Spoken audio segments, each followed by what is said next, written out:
Stripe is adding the option to use stablecoins to pay for your subscriptions, and truthfully, if I can't pay for my World of Warcraft subscription with it, I just don't really care. But more on that in a second. Welcome to Cryptocurrents, the weekly podcast of people working in crypto and blockchain, talking about everything that is important for you to know in crypto and blockchain. No FOMO, no shilling, just everything you need to know to be better at crypto. Think of us like your favorite wine glass. Some weeks we're serving up Aperol spritzes, some weeks we're serving up white wine, and some weeks when you're feeling basic, it's just some cranberry juice on ice. But regardless of what's inside, you know it's going to be tasty. I'm your host, Vince, and today I'm joined by our resident degen from the Encrypt team, Kale. What's up? And Kozala from MyEtherWallet. Hello, hello.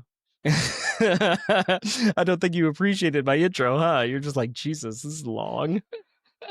Solid doesn't even drink wine. I mean, you know, he does occasion. I should have said champagne. That would have been fitting. Sometimes. I can always drink tequila in a wine glass. That is very true. That is very true. All right, so let's talk about what's like really in the news. And we all kind of saw this on Friday. We saw that tweet, I guess, truth, social, whatever you want to call it, from President Trump going out about tariffs in China. And all markets just immediately dropped. And particularly, we saw this a lot in crypto. It was the largest liquidation we've seen. It was 20x more value was liquidated than the 2020 crash. And this is kind of crazy. Kale, talk to me about this. Like, talk to me about the broader ecosystem of it. Talk to me about your thoughts on this. Dude, I'm so sick of being whiplashed back and forth. Like, it's insane, like, how fast the sentiment will change on crypto Twitter, especially from, like, everyone's bullish to it's all over and everything's broken forever.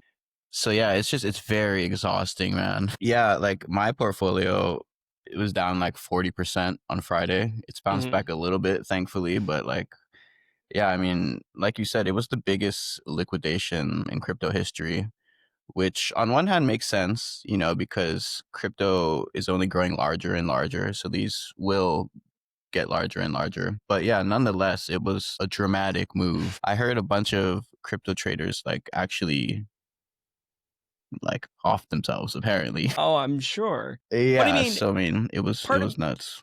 Part of me wonders, like, and you know, and I'll ask Kozala some pointed questions here in a second, but like, I think a lot of this just has to do with the fact that like crypto is so leveraged now, compared to like other times we've seen, you know, things shit the bed. For sure. I heard somebody talking about like how they like leverage in crypto, especially these days, because as crypto grows as an asset class, a bunch of people still want the opportunity to get like a 30x, a 40x, a 50x. Yeah. But it's like you can't do that on Bitcoin anymore. And so for those people to quench their thirst, they need perps trading if they want to catch a 50x on Bitcoin. And I don't know how I really feel about that, you know, because I don't know. I've been in crypto for a few years. I've never touched perps trading just because I've always been like scared. Yeah. And I feel like, yeah, it's probably just a bad idea because like these people who are coming into crypto trying to get a 50x on Bitcoin anyway, like in the first place, like they are the ones that are for sure going to blow up their portfolio in perps, you know? So I don't know. The whole thing is just, it's messy. It's scary. But I mean, I don't know. It does exist for a niche of people. Well, so Kozala has a great insight on this because you guys were, you know, MyEtherWallet, this was well before my time, were around and working during the 2020 COVID crash. Like you were in the office one day and then the next day you were working from home. How did the drop then compare? Because that's also the day you guys launched the mobile app, right? I believe so. Yeah, that's accurate. Wait, we launched Mew Mobile the day COVID crash happened? Basically, yeah. Yeah. Jeez, wow. What timing. Yeah, great timing. Yeah, so that's it. You know, back in, I mean, these things happen, right? Like there are ups and downs. Like obviously, like bull markets and bear markets happens in the crypto world. I've been through a lot of this too. One thing I do notice that every single time whenever there's a massive drop, it overtakes the previous massive drop. But they do recover faster. So that's the good side. So I have a feeling like you mentioned, Vince, like a moment ago, crypto is getting more and more leverage right now. So compared to like, you know, 2015, 2016, like there was no leverage. Nobody cared about leverage. They just bought Bitcoin, they just bought ETH, and that was it. And then hope for the price to go up. Versus now, more and more like these centralized exchange features, like brokerage features, are now coming into crypto space. And then that's another thing, right? Like now we have a lot of ETF, like spot ETFs for Bitcoin and ETH in these brokerage firms, and then they provide their own leverage to like institutional investors and everyone. And on top of that, crypto in general is, at least according to the media and everyone that I talk to, is extremely like bullish right now. Right? Like everyone is saying, oh, crypto's going to go up. Crypto's going to go up. When you're like, YouTube traders start talking about, oh, you should invest 1/4 of your paycheck or like whatever you can invest in Bitcoin. At that point, like, yeah, everyone is talking about Bitcoin, which is, I do not agree with that. That's definitely not the way to invest in crypto world, because like if you've been in the space for more than, I would say, 3 years, like how fast things can crash. Oh yeah. And the best example was, that it had just happened. Friday. Yeah, literally Friday. And so it's like these things can happen. So you always have to be prepared. And then that's the, biggest problem when it comes to when you leverage these, like especially when you go like 10x, 20x, 30x, you can lose all your fortune, like everything that you saved up within seconds. Yeah. And we noticed this. So yes. No, I think it's crazy because like I enjoy finance, I enjoy, investing, but I've never used a leverage product, and I don't think I ever would. There's like literally nothing I'm confident in enough to be like, I'm gonna like absolutely leverage to my eyeballs on this. Yeah. Especially when a single tweet can like crumble everything. Yeah. Did you guys hear or read about the Fresh Wallet who opened like a massive short only like 20 minutes before Trump made the announcement? Yeah. Yeah. Definitely a little sus for sure. Very. And kind of like dovetailing that, I think it was really interesting to see a lot of these centralized exchanges break because of this. I know Kozula and I were like going back and forth talking about an asset we were looking at that had literally 100% pricing difference across it was like different 30 cents and 60 cents, right? It was like 30 cents and like 60 cents. And it was crazy to watch that and see all of these like, immediately Coinbase like put out a tweet that's like, we've got degraded performance. And I definitely feel like in the aftermath, we've seen a lot of the centralized exchanges being like, we were fine. Yeah. Which does kind of like give you a hope for decentralization, I think. Yeah, no, and then, like during that period, I looked up certain tokens compared to, centralized exchange price versus on, for example, on Uniswap, like DEXs on Ethereum, right?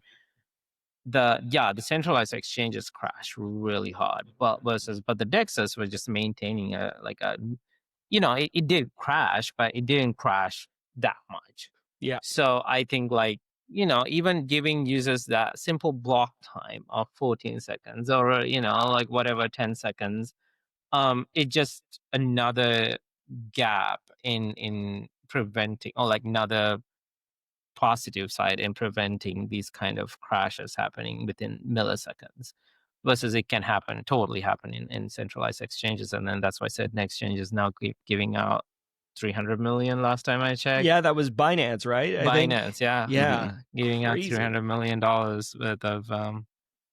worth of tokens, I guess, for all those people who lost their assets during that crash.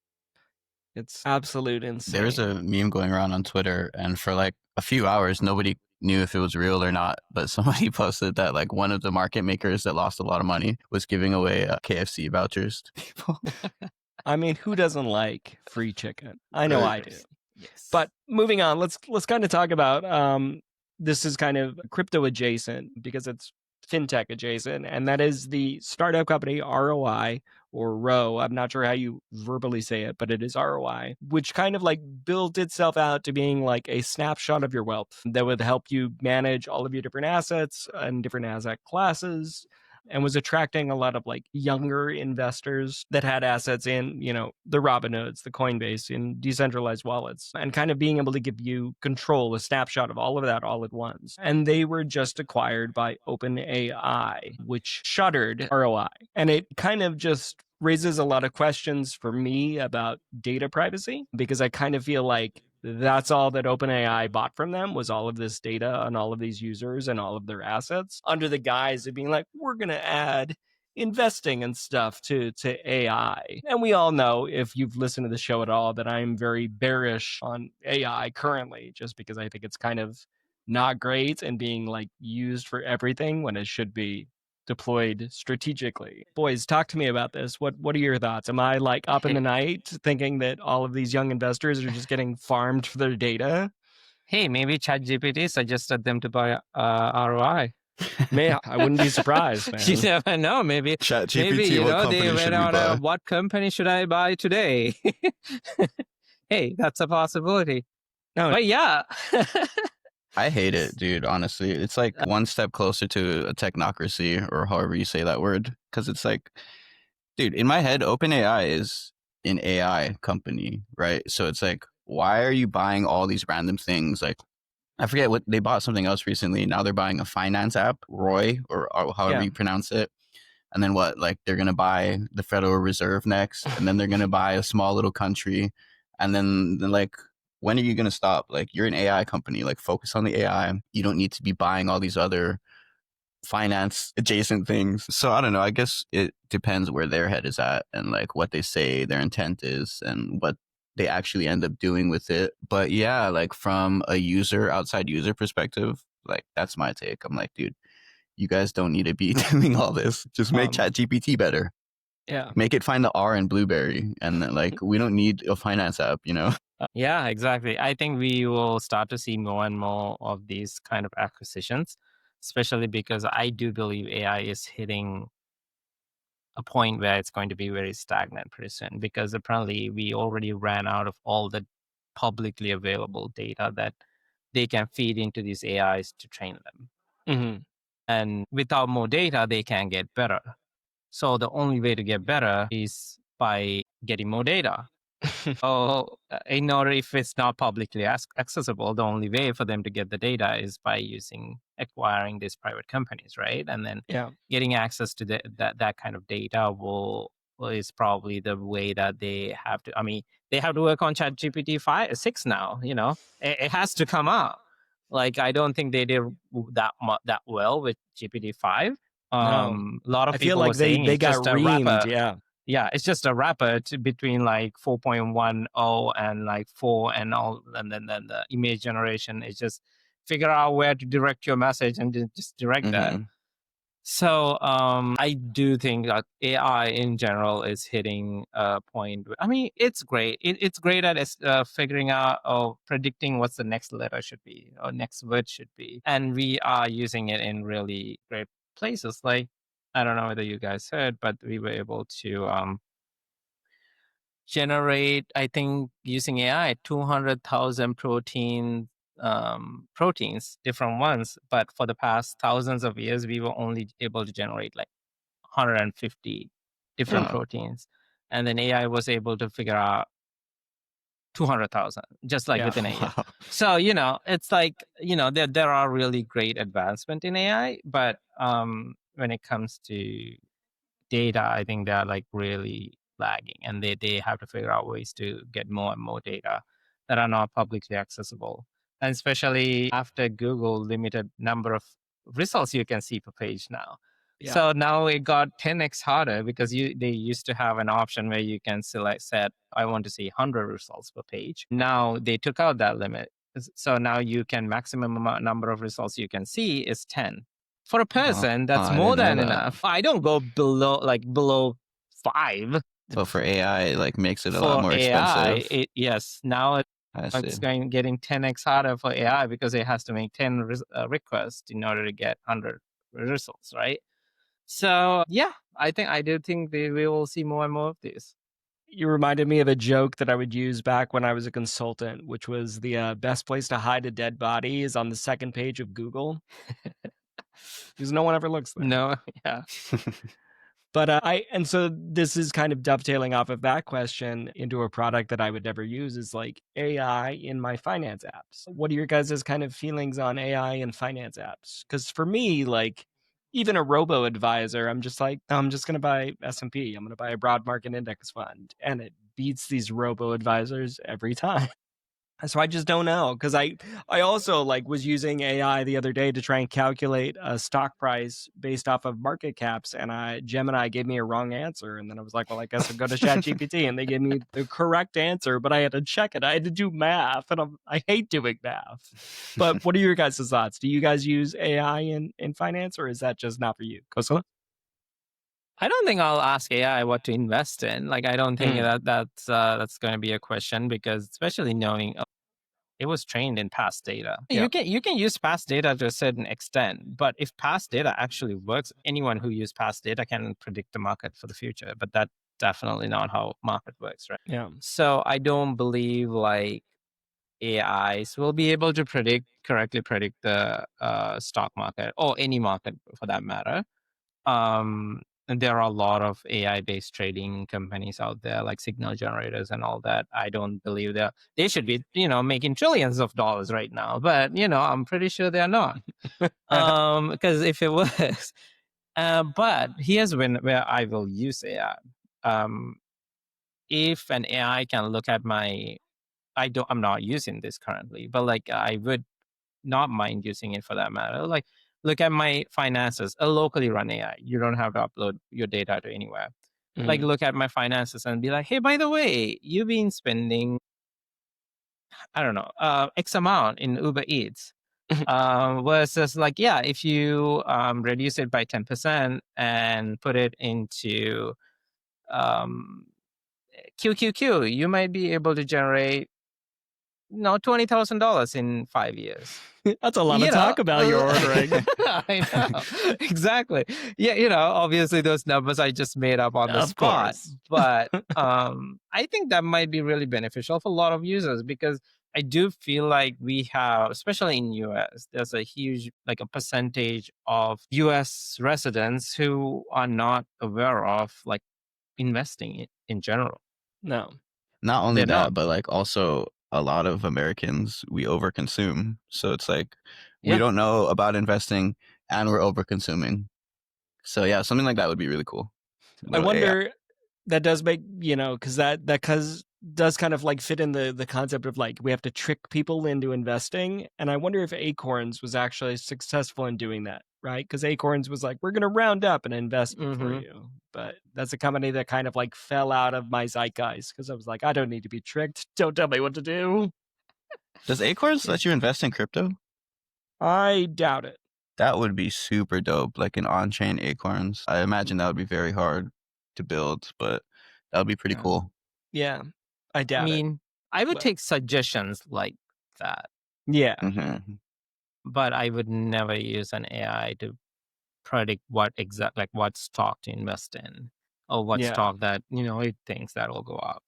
I don't think, And it's interesting. So you talked about, doing a locally run, because you are super privacy centric, which leads me to our next topic, which is Vitalik is working on a new project, which I don't even know how to say this, Kohaku, which is a wallet SDK that's going to enable secure and privacy actions on Ethereum. Talk to me about this, boys. We talk about privacy a lot because we all think it's important. Is this a great move? Is this a good step? Have you had a chance to kind of look it over as the smart guy in the room? Oh, who, me? Yeah, you. Definitely not the smart guy in the room. Dude, what are you talking about? Yeah, I'm like, wait, what? I did look into it. Yeah, I would say they are on the right track. But here's the problem with when you try to go extremely private oriented, right? Privacy oriented person.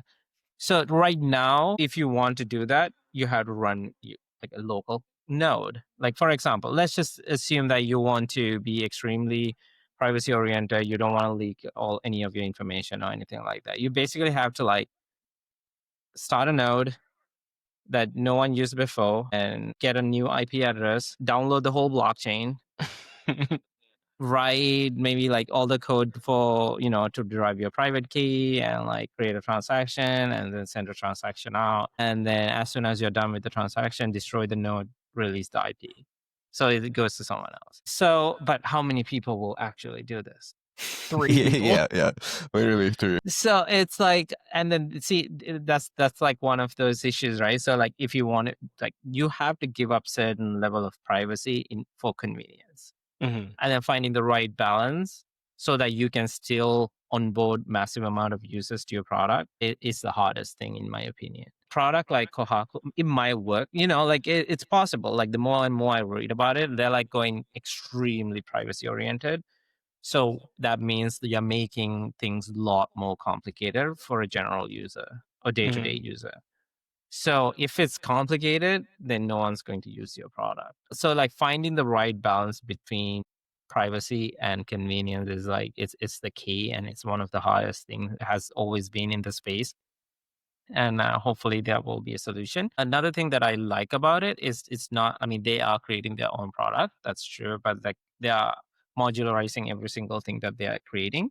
So for a product like us, right, like for MyEtherWallet or Encrypt, we probably can take certain modules from that and then implement it in our own product. So we can figure out, okay, can we still conveniently let users access their balance, access their account while increasing their privacy? I think that's what it boils down to. So figuring that out as the time goes by, as they create more and more modules, and we'll see. At this point in time, like based on everything that they want to achieve, I think it's going to be a really complicated product to use if you're like a day-to-day user. For a developer, it might work, but for a day-to-day user, it might not be the case. One thing that the difficulty and the complexity of it, I think, for me, is kind of a soft skills boy. I always like it when solutions and products start with the like most aggressive version of it, the most difficult to use version of it, and then they iterate on it to make it easier. As someone that's old enough to remember when making a website was hard, when you had to actually just code, and now we've got all of these builders that is just drag and drop. Like AI. I don't. Yeah, I was gonna AI say, now we got even. Yeah, ChatGPT. I'm just Squarespace over here being like, upload my photo. And so I always kind of like it when we see smart people doing like the most extreme difficult version of it, and then it gets easier over time. Because if we would have just started with the drag and drop of the internet, I think that the internet would have been a worse place. So yeah, I think having the smart people kind of like break ground and lay that first layer is important, and I think good. Yeah, definitely. And then more people, hopefully, ideally, can come in and make it a little more seamless to use for the users, soft skillers. But yeah, did you guys read about the post-quantum kill switch? That's pretty No, dope. I did not. Yeah, so they built, or they're building into Kohaku, a post-quantum kill switch for like after quantum computing is a thing. And if that's ever a threat to the privacy somehow, there's like a kill switch that keeps the privacy intact, which is cool. I don't know exactly how it works. And then another side thing that I thought was really cool about Kohaku, it's not directly related to Kohaku, but alongside the Kohaku announcement, the Ethereum Foundation launched a privacy cluster with it, which is like 47 developers, if I remember correctly, devs, and just a bunch of smart people trying to build privacy onto the Ethereum protocol itself. So Kohaku is working on privacy in wallets, and then this privacy cluster of 47 devs are working on privacy like directly on Ethereum. So yeah, they're really making a push towards privacy, and it's Vitalik's first project since Ethereum. So I mean, I have a lot of confidence that it'll come out good. Time will tell. 100%. Yeah, I mean, privacy is definitely needed in the space, and then that's like, it's one of those things that we must have. And what's the 100%. point of, if you don't need privacy, then we can just use a database and achieve all these things and without having to deal with blockchain at all. So we just have to make sure like the blockchain that we are using is privacy oriented, which Bitcoin will never will be. So Attack. Get it. Kill it. I always love it when you shit on Bitcoin. It makes me so happy. You're like, yeah, you could have made that on Ethereum in a week, in like an afternoon. Like, Bitcoin's silly. But speaking of building things in an afternoon, let's talk about Stripe. And so with these new subscription things that you're going to be able to use crypto for subscriptions for Stripe, this feels like something they threw together in an afternoon for me. And maybe I'm just ChatGPT vibe coded it. kinda, because I mean, why is this making the news? Yeah, sure, it's neat that you can pay for a subscription with crypto, but like that didn't seem that complicated to me to begin with. And I also wonder, do I have to then go in and sign the message every time? It definitely just kind of feels like Stripe chasing headlines. But talk to me, boys. Am I just jaded because they were not fun to work with back in the day? 100% jaded, dude. In the article, it says that you don't have to do the reoccurring signing. So there's that, which is like, at least there's that. But yeah, and like I kind of agree with you. It's like not like crazy newsworthy. It must have been like a slow day for Bankless. But I mean, I think it is kind of cool, you know, just like how you said in the beginning of the episode. Like if you could pay for your WoW subscription or whatever, like my Spotify or like RuneScape, literally anything, if you could pay for it using crypto, that would be kind of nice, you know, because a lot of people, myself included, like have their money in crypto. Like I have more money in crypto than my actual bank account. So it's like if I'm gonna be spending money, like it would be nice, yeah, if I could spend using my on-chain assets. The one thing though that I'm like a little curious of is like tax implications and like how do you deal with all that, you know, because I know that like in the crypto sphere the whole tax thing is like still kind of like muddied waters. Not everybody knows exactly like what am I supposed to pay tax on and blah. Like a lot of people, yeah, I don't know. There's just like lots of different answers for taxes on chain, and like with things like this, that are gonna start coming out. It's just gonna make everything even more muddied. So I am curious how that's gonna work out. But I mean, I'm sure like I'm not the only person thinking of this. You know, like lots of people are thinking about like how is it gonna affect tax implications. So I'm sure someone will figure it out. But yeah. I'm more worried about the security implications actually, because you don't have to sign every single time. You are giving away something. So that means you're basically saying, let's say you're planning to pay with USDC, right? You're basically saying, oh, I'm allowing I trust you. Stripe to spend all my USDC or whatever the amount of USDC you set, right? Like let's say it's a $200 a month subscription, and then you're like, okay, I'm willing to pay up to $1,000, so 5 months worth of this subscription. But that also means Stripe can take that $1,000 at any point from your account. And well, the best case scenario would be it's Stripe. Worst case scenario will be someone hacks the Lazarus contract Group. and just like drains everyone's money. So yeah, so there's definitely like a risk there. That's a great point. I'm sure they have like really good auditors to audit their smart contract and make sure like these kind of things don't happen. But there's also a reason why when you know, if you like look into how generally crypto transactions work, how generally DEXs work, you sign something every single time, even though they are capable of not making you do that. So you know, there's always that risk of potentially someone be able to drain your account if you just give that kind of approval to any contract for that matter. Yeah. In theory, could somebody build some type of ZK thing that would make it possible that like Stripe could only use the 1,000 on what the users, you know, like is expecting it to be spent on? Yeah, I'm sure like behind the scene, I didn't look at the code at any point, but like I'm pretty sure behind the scene they already have some kind of, not necessarily ZK, but like some kind of safeguard saying, okay, these funds can only be spent at XYZ company, right? But the problem is that contract gets the approval for the whole amount. So if like at any point if there's a vulnerability, exploitable something, then it can be exploitable.